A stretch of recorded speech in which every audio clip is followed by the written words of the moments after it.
paz do Senhor Jesus. Queria compartilhar com os irmãos a palavra do Senhor Jesus, que se encontra no Evangelho do Senhor Jesus, segundo os relatos de Lucas, capítulo 7, a partir do primeiro verso. A palavra do Senhor nos diz assim: E depois de concluir todos esses discursos perante o povo, entrou em Cafarnaum, e o servo de um certo centurião, a quem este muito estimava, estava doente e moribundo. E quando ouviu falar de Jesus, enviou-lhes uns anciãos dos judeus, rogando-lhe que viesse curar o seu servo. E chegando ele junto de Jesus, rogaram-lhe muito, dizendo: É digno de que lhe concedas isso, porque ama a nossa nação, e ele mesmo nos edificou a sinagoga. E foi Jesus com eles, mas quando já estava perto da casa, enviou-lhes o centurião uns amigos, dizendo-lhe: Senhor, não te incomodes, porque não sou digno que entre debaixo do meu telhado. E por isso nem ainda me julguei digno de ir ter contigo. Dize, porém, uma palavra, e o meu criado sarará, porque eu também sou homem sujeito à autoridade, e tenho soldados sob meu poder.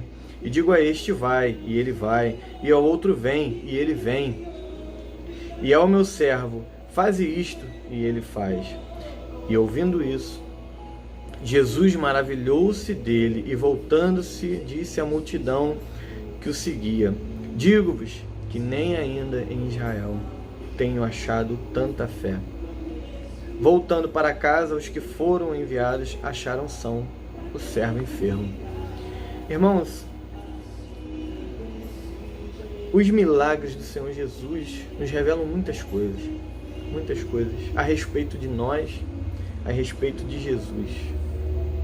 E não só do poder de Cristo, mas da necessidade de agradar a Cristo. A respeito de nós, os milagres do Senhor falam a respeito de Jesus.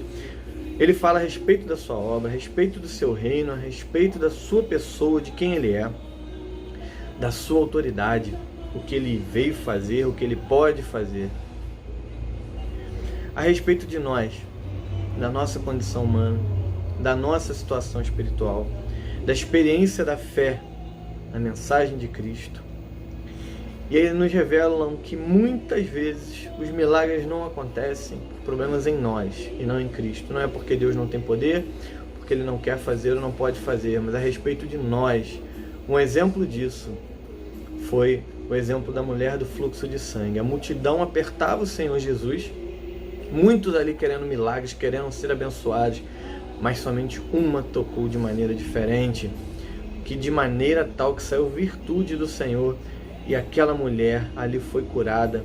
Então, não é só do poder de Cristo, mas da necessidade de crer no Senhor Jesus. Sem fé é impossível agradar a Deus. E uma passagem que nos revela isso é essa que temos diante de nós: um homem cheio de fé, sendo ricamente abençoado pelo Senhor. Então, a primeira coisa que eu queria falar para vocês é do impacto que isso causa na vida de uma pessoa. A pessoa, quando se define, quando ouve falar de Jesus, que ela quer ter uma intimidade com o Senhor, isso causa um impacto, porque, primeiramente, o reino de Deus é diferente do reino desse mundo. O reino de Deus, o reino desse mundo, o que é importante para o reino desse mundo? Vamos falar primeiro do reino desse mundo. É prestígio, autoridade, poder, riquezas, né? Mas para o reino de Deus é totalmente o contrário. O maior é o menor, os últimos serão os primeiros, né? É aqueles que são humildes, que se reconhecem como nada, são pequenos. Esses são importantes para o reino de Deus.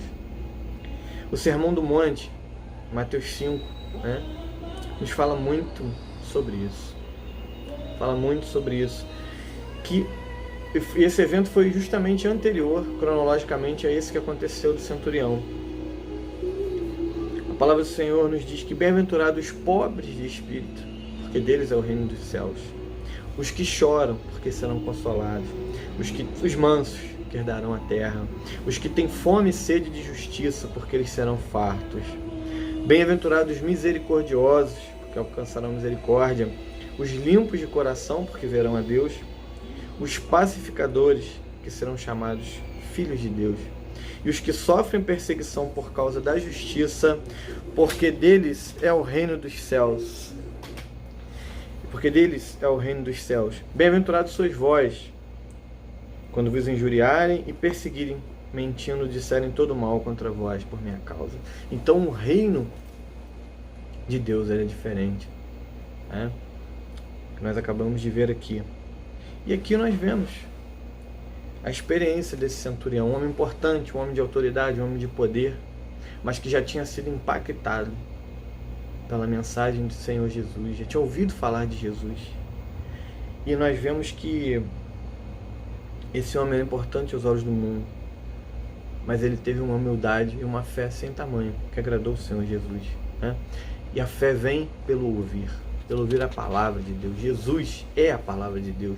Então, todos os ensinamentos que nós aprendemos com este texto nos ensinam qual caminho nós devemos andar, que é o caminho da fé.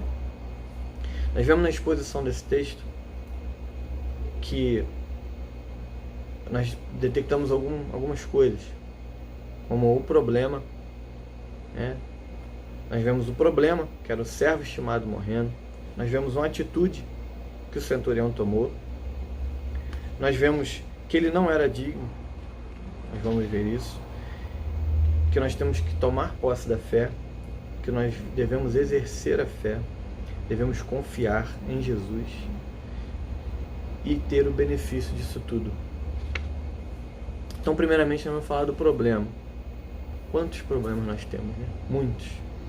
Esse que nós estamos vivendo, que todo mundo está vivendo.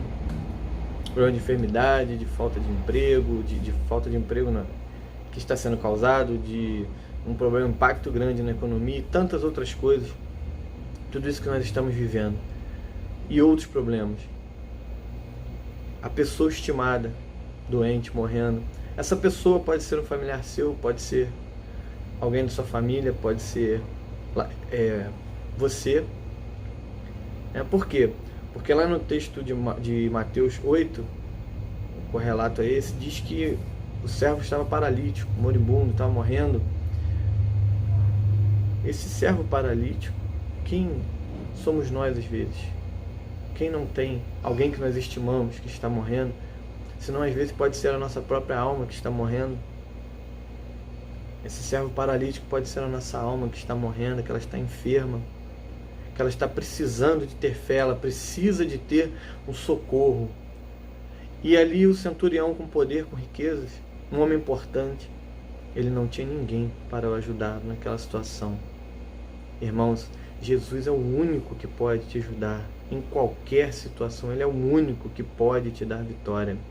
Ele é o único que pode ir de encontro à sua situação, seja o seu problema, seja de saúde de um parente, seja situação financeira. O Senhor pode sim abençoar, o Senhor sim pode dar a resposta para qualquer problema, um problema matrimonial, um problema de uma perda, um problema, seja o qual for o seu problema. Jesus é o único que pode te abençoar. E isso o centurião, ele detectou quando ele ouviu falar de Jesus. A fé vem pelo ouvir da palavra de Deus. E ele foi e pediu aos anciãos de Israel para ir falar com Jesus. Então aqui nós já vemos o problema. Agora nós vamos ver a atitude no verso 3. Se possível, ficar com a Bíblia aberta para podermos acompanhar. E quando ouviu falar de Jesus, enviou-lhe os anciãos dos judeus, rogando-lhe que lhe viesse curar o seu servo. Então nós vemos a atitude, ele procurou os anciãos para poder buscar ajuda. Então, se você ouviu falar de Jesus, né? Jesus, existe alguém, ou seja, que pode resolver o seu problema. Você crê, você tem esperança que o Senhor pode resolver.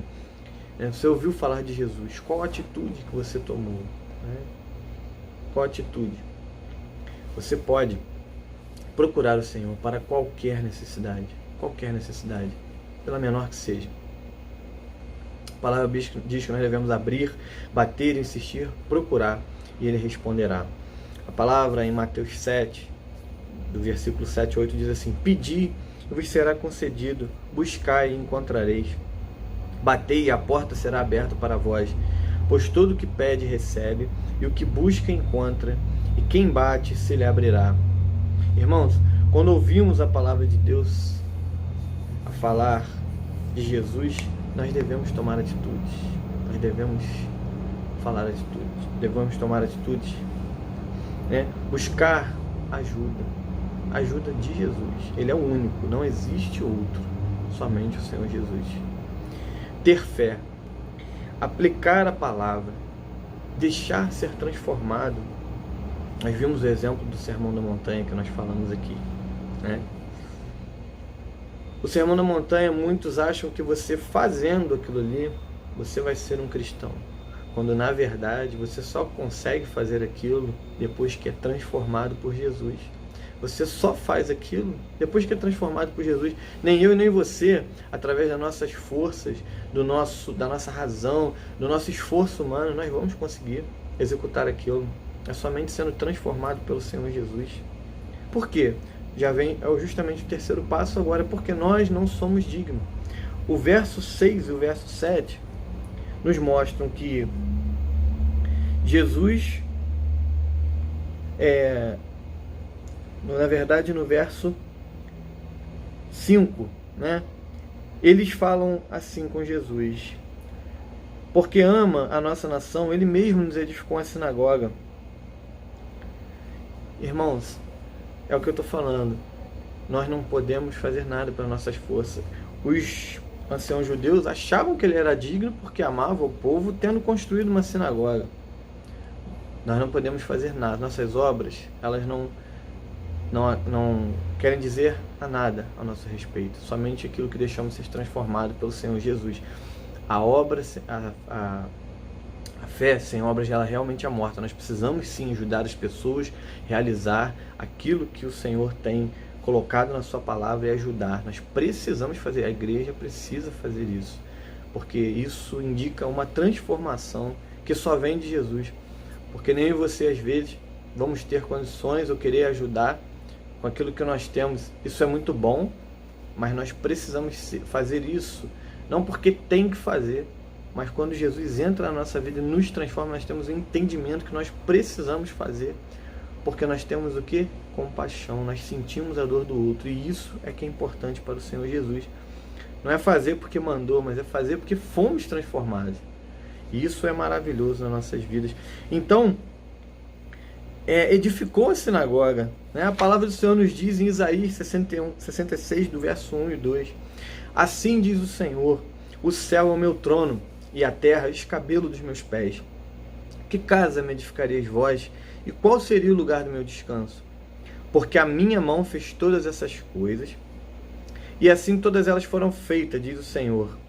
Mas para esse olharei, para o pobre e abatido de espírito, e que treme da minha palavra. Irmãos, essa palavra é maravilhosa. Deus não habita em templos feitos por mãos humanas, não habita numa denominação. Deus habita no coração do pobre e abatido de espírito, e que treme diante da palavra de Deus. Nós vemos aqui pobre e abatido. Nós vemos no Sermão da Montanha. Esse Isaías, tantos anos antes do Senhor Jesus, já falava isso, né? E o Senhor Jesus veio justamente com esse perfil de falar sobre o pobre e o abatido, e os humildes de espírito, como nós vimos no Sermão da Montanha. E agora, o quarto passo, nós podemos tomar posse da fé. Nós precisamos tomar posse dessa fé.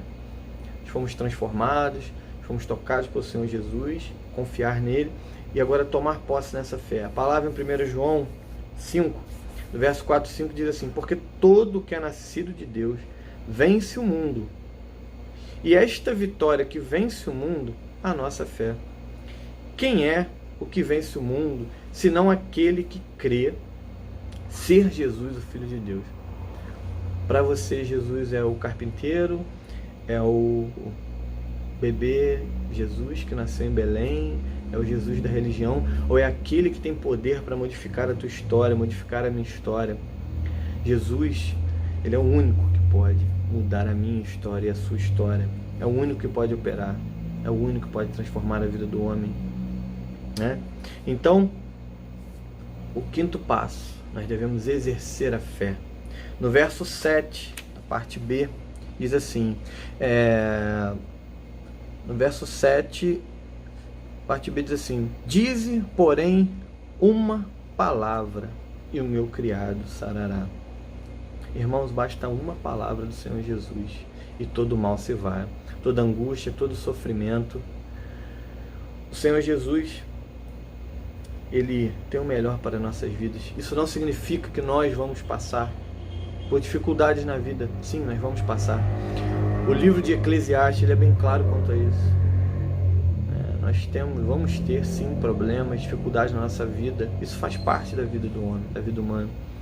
Mas nós temos que ter fé, né? E saber que basta uma palavra do Senhor Jesus. A vontade de Deus, ela é soberana. Se tiver que acontecer, o que tiver que acontecer, e Deus quiser, vai acontecer. Se Deus quiser de uma hora para outra acabar com esse problema do vírus, Ele pode acabar. Mas Deus é soberano. A sua vontade é soberana. O que tiver que acontecer, vai acontecer. O importante é estarmos firmes no Senhor Jesus, para que possamos estar com Ele na sua glória. Quando o Senhor vier salvar o seu povo, que nós possamos estar firmes para sermos levados para morar com Ele, né? Então, mas nós devemos exercer a fé. Senhor, bater na porta. Senhor, eu preciso, Senhor, dessa cura. Senhor, cura minha alma. Senhor, cura o meu casamento. Senhor, cura o meu familiar. Senhor, cura de todo mal. Senhor, meu emprego, eu perdi meu emprego, Senhor, neste momento difícil que nós estamos vivendo na economia. Senhor, eu não sei como vai ser. Senhor, eu estou passando por tantas dificuldades. Basta uma palavra do Senhor. Ele é fiel. O Senhor é fiel. Você dobra o seu joelho, ore ao Senhor, né? Busque ao Senhor Jesus e Ele vai falar com você, Ele vai te responder. Você vai ter a certeza de que existe um Deus, né? O Filho de Deus, Ele foi morto, mas ressuscitou, Ele está vivo entre nós, né? Então, nós devemos conhecer, nós devemos confiar. No verso 8, diz: porque também eu sou um homem sujeito à autoridade, e tenho soldados sob meu poder. Digo a este, vai, e ele vai, a outro, vem, e ele vem. E ao meu servo, faz isso, e ele faz. Ele reconheceu totalmente a autoridade de Jesus, porque ele tinha isso.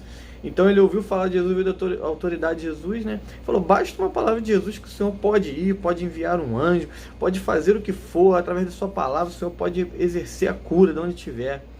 Irmão, nesse momento de dificuldade, nós não estamos podendo ir à casa do Senhor. Mas eu digo a você que o Senhor, Ele pode sim ir na sua casa, né? No seu coração, e entrar e fazer morada e transformar a sua vida. Não transformar apenas diante de uma calamidade, mas que nós possamos entender qual o propósito disso tudo, né?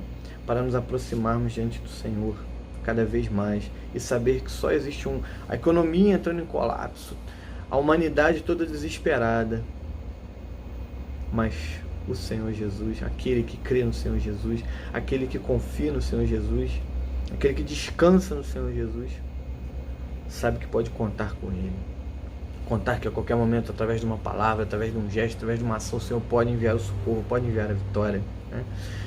E o sétimo passo desta palavra é se beneficiar, justamente o que eu estou falando agora, se beneficiar da fé. Creu, foi transformado, né? E se beneficiar da palavra do Senhor, né? Primeiramente, temos o problema, tomamos a atitude, não somos dignos, nem eu nem você, nós somos dignos.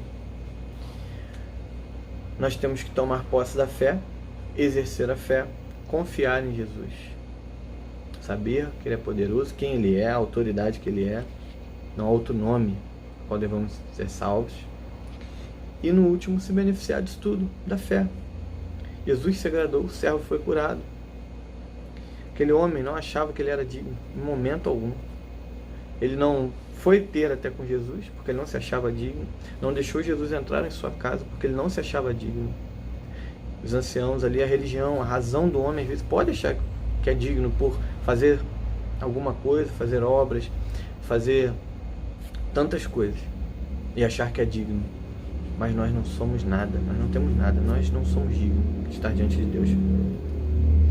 E Jesus não achou fé igual a Israel. Por quê? Porque os israelitas pediam um sinal, ignoravam a palavra. O centurião ignorou os sinais e pediu uma palavra. Basta uma palavra. Irmãos, que fé maravilhosa, né? E nesse momento eu queria convidar a você para que você abaixasse sua cabeça e curvasse, não olhando para o chão, mas olhando para dentro de você, e entregar a sua vida ao Senhor, que possamos entregar o caminho ao Senhor, confiar nele. Salmo 37 diz isso: entrega o teu caminho ao Senhor, confia nele, o mais ele fará. Entrega toda a sua ansiedade, tudo que você tem de problema, que o Senhor é capaz, através de uma palavra, operar na sua vida, e que você possa convidar o Senhor para ir morar na sua casa, morar no seu coração, transformar a sua vida. Amém? A paz do Senhor Jesus.